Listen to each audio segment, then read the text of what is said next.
As a science communication student, I've really come to appreciate the value of Indigenous Knowledge Systems, IKS, more so because one of the biggest problems that we face today is how misunderstood IKS are.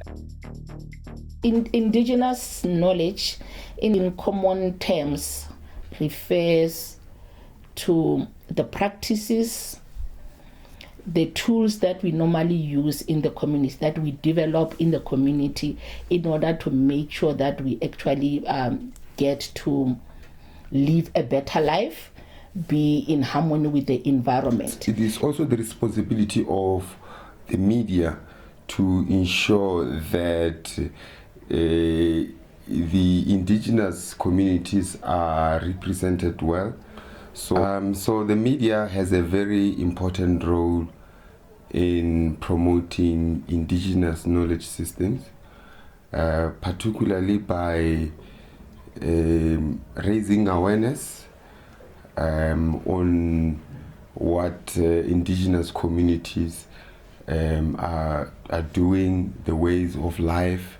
So doing, the media can also assist indigenous communities to commercialize some of the cultural stories that actually emerge from these communities.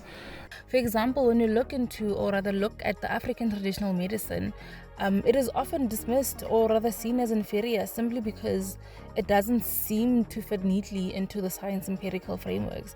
And I believe this has created a lot of stigma. Celebrating Heritage Day, Heritage Month, in the month of September, it's very important that we also acknowledge and embrace our indigenous knowledge systems, commonly known as IKS, how important it is to our daily living, and also how important it does contribute to our education. So coming from the university background, we embrace IKS in all its forms and shapes. Very important that we have platforms where we embrace our community and IKS holders who have knowledge that has been passed on from generations to generations for many centuries, and we are still benefiting from them. And we also saw recently how IKS holders helped a lot of people during the pandemic, during COVID pandemic, and they continue to do so, helping many people for various ailments like HIV, hypertension, diabetes, cancer, and many diseases that people think we can only get help from the hospital or from using Western medicines. So it's very important that we embrace our IKS and we partner with them, especially institutions of learning that have capacity to research and also strengthen the IKS knowledge. So it's also important that we communicate this not just by writing articles or writing papers, but we also communicate this through various platforms, through initiatives like this where we do science communication campaigns, where we embrace and show what we do together working with IKS holders, and also how do we promote and preserve the IKS, because yes, we do have a lot of people that are currently IKS holders that are knowledgeable in many customs and many products that can be very helpful. But if we don't preserve that as institutions, we don't preserve that as communities, they will get lost 2 generations down the line. So it's very important that we modernize it, we promote it, and we make it fashionable, and understand that it is equally as important as Western research, if we might call it that way. There's a lot of value to be derived. There are a lot of benefits that can be derived, and also assist a lot of people. And I think we need to realize as a society that science isn't a one-size-fits-all. It's shaped by context, the culture, the history, the environment. And indigenous knowledge systems are an important part of that context. And that the IKS and the Western medicine should not be seen to be in competition, as they... The discourse in science communication, heritage, and indigenous knowledge in South Africa reflects a multifaceted landscape, characterized by efforts to promote, preserve, and integrate Indigenous knowledge into different contemporary practices. Practices such as the decolonization of research, commercialization of Indigenous crops, our health sector, and many others. One very important contribution was made by the University of Limpopo, which was supported by DSI, in that they developed and introduced a PG dip in science communication. And one of its most important modules was science communication and contextualized knowledge. The main focus of this program was to empower young researchers, young science communicators, to know something about the heritage of the people in South Africa. If we want to communicate with people about science, it is so important that we know where they come from. As we embrace the Heritage Month, I think it is a chance for us to challenge these misconceptions, to show that IKS, like the African traditional medicine, deserve a seat at the table in our scientific and medical discussions. Modern global world where we have a lot of connection and a lot of linkages and a lot of communication between different cultures as well as between more modern society and some societies that are still living in a traditional way, there can seem to be a bit of a friction between beliefs and ways of living in a traditional way and then modern scientific methodologies. And in the past, it has seemed to be that science can sometimes be seen as overthrowing these traditional methods with something that is better and more modern.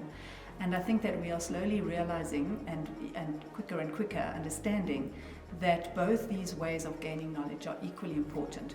And in the past we used to call it validation, when you would take some knowledge that has been gained in a traditional setting and that is known by traditional healers, for example, and then validated it through means of the scientific method. I think that validation is perhaps maybe a misconception. Both those ways of learning are equally valid, and what they do is when you bring them together, they strengthen and can show that the information gained has different uses and a more broad scope. So in terms of what's happening with healers when they explain that a certain plant is used in a certain way and for a particular medicinal reason, what science can do, or what the modern scientific method can do, is they can break that plant down, they can see what different chemicals are utilized, they can perform extracts and perform experiments that show that these extracts then limit bacterial growth or fungal growth or viruses, and then can see a little bit more the mechanism of how these medicines work. Often we find that healers will mix different plant species together, or they will use the whole plant, and so sometimes the way that they utilize the plant is in a way more holistic and sometimes has better effect than when you break the plant down and isolate the chemicals and use them one at a time. However, they both have equal importance, because perhaps through using and breaking down the chemicals used in a plant, you can find other medicinal properties and other ways of using that plant than what were originally used by the healers. However, you can also understand that maybe the reason a plant is not or a chemical is not operating as efficiently as when a healer uses it, that it might just be because it's not then a decoction, it's not the whole elixir of chemicals that the healer is using. So there's validity in both those ways of looking at things. I think the main and most important thing is to understand that plants can also be dangerous, and whether or not you're using the scientific method of extracting things, those things also have side effects. We all know that chemical pills have side effects, and equally with the medicinal or the traditional healers, often those plants are also very, very toxic, and if they're not utilized in a specific way, they can be absolutely dangerous to the patient. So if the healer does not have sufficient knowledge and is not correctly trained, then that is also very dangerous. both these ways of utilizing plants are vital and important to us. Both of them have problems and need to be used carefully.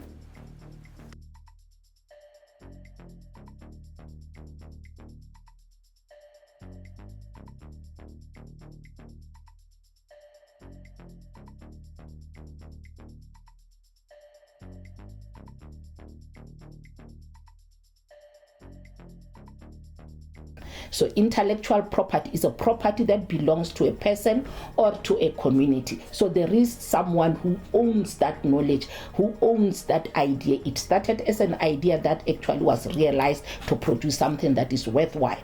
And remember that something could be a method, could be a practice, could be a tool. So that intellectual, and that is what constitutes an intellectual property. And that is very important in nowadays to protect it. You protect it so that you can benefit from it. Remember that when you develop this, it's something that will be taken to the public. You're not developing it so that you can use it privately. So when you take it to the public, there will be other people that may see what you use, the tool or the method that you do, and may want to actually emulate that. They may actually start also producing a similar or the same kind of tool, because it will be something that is produced using the resources that are there in the environment.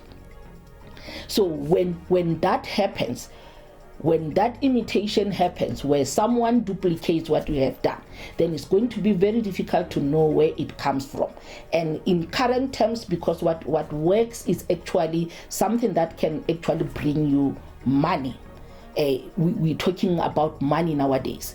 So if the person who duplicated the tool or the method or the practice, whatever it is, go out and claims that this, I am the author, I am the originator, I am the developer, I am the innovator, I'm the inventor of this, then you lose out, because this has not been documented. There is no reference to you as the person who has actually been the first person to initiate and develop that. So it is important that at the point of developing, that you actually go to protect it. And this is where now the protection of the intellectual property is important, of whatever you develop. And anything can be developed, anything, even from the idea. You protect the idea, you protect your creation, because it is your mind that protected it. And the purpose, really the importance at the base of it, of protecting indigenous knowledge, is to make sure that it actually benefits the community where it comes from. There are elements, there are tools, there are resources that actually are found only in one area. There are those that actually belong to one community or even one country. So by location, then the community where that resides, if someone outside the community comes and benefit from the resources that come from your community, should actually be able to give benefits to that community where they have collected the resources to use for commercialization. So that is very important. So this goes also to an individual. So, but when we talk about indigenous knowledge, because indigenous knowledge in most cases is communal, it belongs to the society. It does not in most cases belong to one person. And it is actually protected under different laws, like sui generis, different set of laws that actually recognize indigenous knowledge. And in most cases, because this is mostly by word of mouth, it's not really recorded and documented. So, but it is known. You can track it back by actually talking to the people in the community. So that is very important, and those laws will protect the indigenous knowledge of a particular community. So if I do come into that community and I ask them how they produce, I may give an example of how they produce maybe a traditional beer, and I go and make money out of it. I produce and put it on the shelf on the market, and I make money out of it. I must give benefit to that community, because that knowledge on how to produce it, belongs to that community. Remember that you may not protect natural resources, you may not protect the cereals, you may not protect the plant. That belongs to everyone, it is in nature. So, but the method of how to utilize it is what is being protected. And that is very important, that now this is where now the protection, even though it will be known within that community, is information that is in the public, but because it comes from one community, this is where now we need to protect them so that any commercial benefits that is reaped out of it can actually be plowed back to that community, and the community can actually benefit. And this is where now in current trends that we try to valorize,